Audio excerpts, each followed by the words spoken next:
Yeah, baby.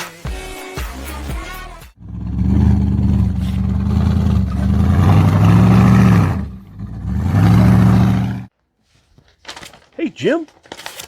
I know it's been a little while. You know, you might remember a couple weeks ago, I got the old Mercedes r230 SL500 that I have. I got it started.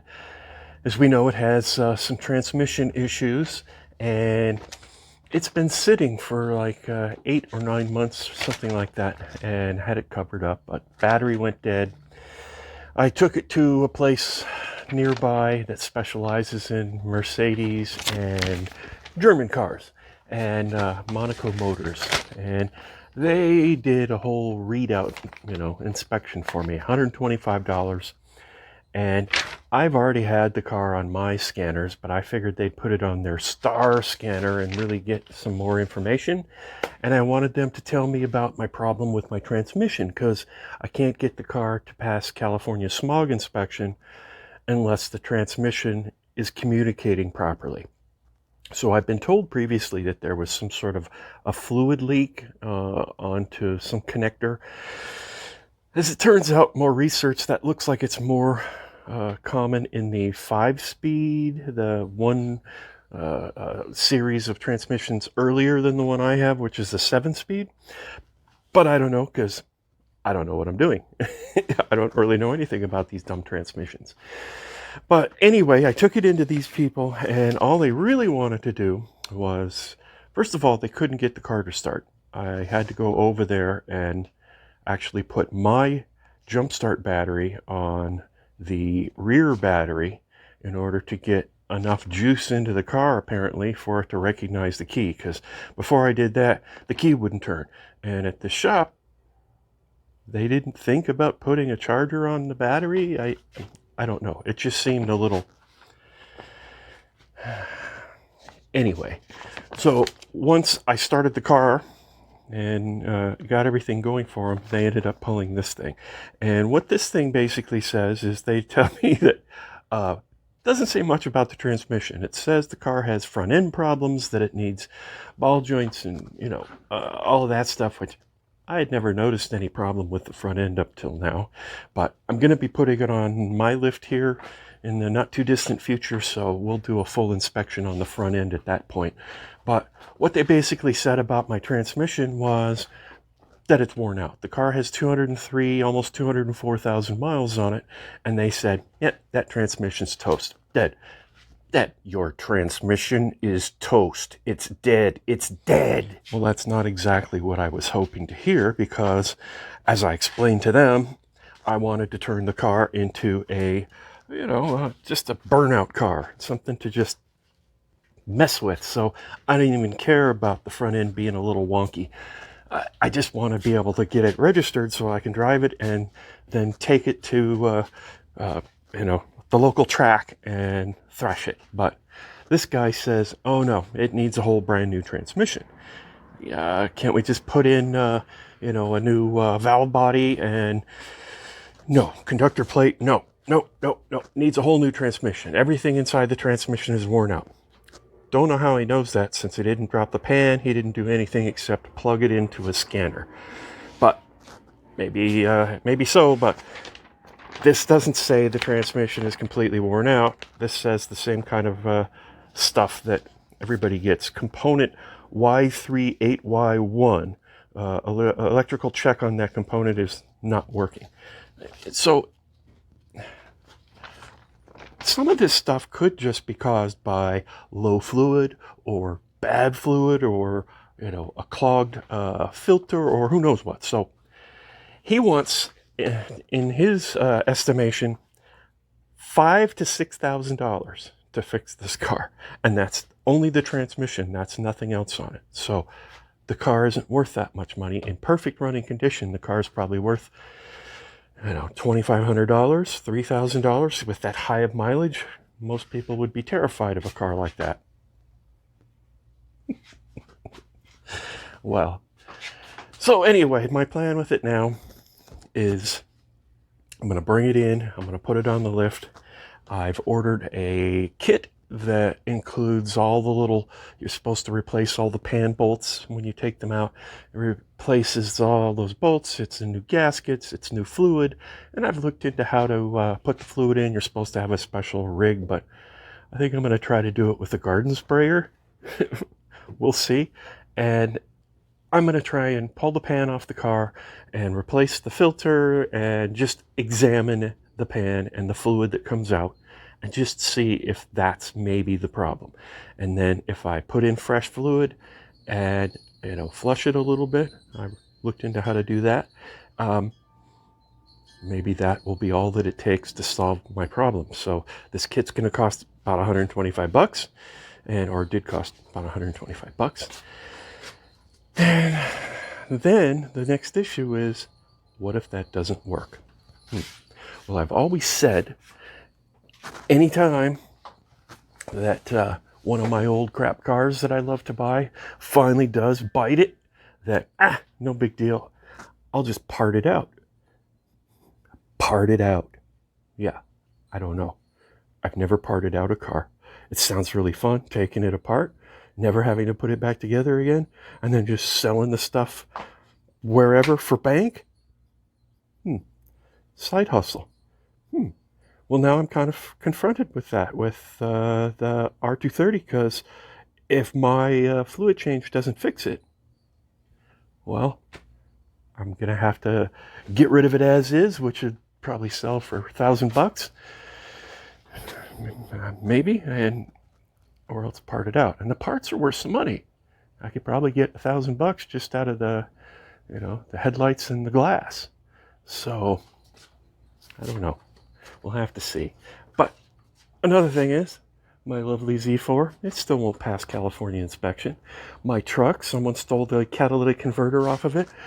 Now, did you know that California requires aftermarket catalytic converter companies to pay a licensing fee in order to sell their cat as California approved? I don't think it's any different than the other 49 state cats or 47 state cats. I think they're all technically the same, but the ones that are California certified cost about $400 or $500 more. So once again, California's kind of boning me. You know what would be the answer to all this? Moving somewhere away from California. Moving somewhere that doesn't have smog inspection. If you're going to have a bunch of crappy old cars, smog inspection is really tough, especially these crazy cars that the California inspection, it doesn't matter if your tailpipe emissions are way below what is allowed, they still won't pass your car because of some technicality. Like the Mercedes has a little problem communicating with its transmission once in a while. The car passes smog with flying colors in every other way. It does not pollute. Can't get it registered in California. It's really stupid. We need to move. That's what I'm thinking. But you know what else occurred to me? Check this out. You might remember this beautiful roof that I got from a neighbor for free. It's off of an R129 SL500 Mercedes, the earlier version. My beautiful R230. This is the one we'll have on the lift shortly. Back to this one. You might remember I used it to practice my paint, and I did a terrible paint job on it. And then it got a little better, and then it got a little better, and then a little better. So instead of just taking this whole thing to the scrapyard, which is what I was planning, I think I'm going to take it completely apart and see about parting out just this roof. And this will be the beginning of our new side hustle. I'm going to try and sell some of these parts. I don't know where, maybe on eBay. I'm going to have to start an eBay account. I'll have to do that. Maybe I'll do that later today. But right now, we're going to take this apart. All right, I flipped it upside down, as you can see. I have a plastic tub standing by for the parts. And I just used the pry tool here, and I caught just the edge of this, and it just pops off. And then I can see there's a bolt here. So I'm going to go ahead and take the grab handles, and I'm going to retain these bolts and keep them with the grab handles. I'm going to take these brackets off. I'm going to retain all the hardware, take all of these screws to get this seal off. Then I'm going to go all the way around and take off all of these fasteners, and any parts that come off, I'm going to, that look undamaged, I'm going to put in the tub or somewhere close at hand, and we're going to list them on eBay and see if I can turn my free roof into, I don't know how much, $100? A couple $100? This back window's got to be worth something. I don't know. We'll see. I haven't looked up what the values of any of the parts are so far, but hey, that's okay. This will be a fun little exercise. Well, I've been at it for about a half hour, 45 minutes, and this thing has a lot of parts to recover. Like I said, I pulled off these guys and their shims, saving all the hardware. The mounts for the rear, they were back here. And then I pulled off all of these trim pieces. That side, the side is still on. This side and the back, and some of the outside trim is laying there. So I'm going to go for this glass, and I'm going to see about recovering the exterior trim. And I think the back glass should come out. This thing has a lot of parts. I'll bet you this will turn into at least a couple $100 on eBay. So, and how long is it going to take to list it? Listing and shipping and all of that takes a lot of effort and a lot of time. So it remains to be seen if this is going to be worthwhile or not. But that's why this is an experiment.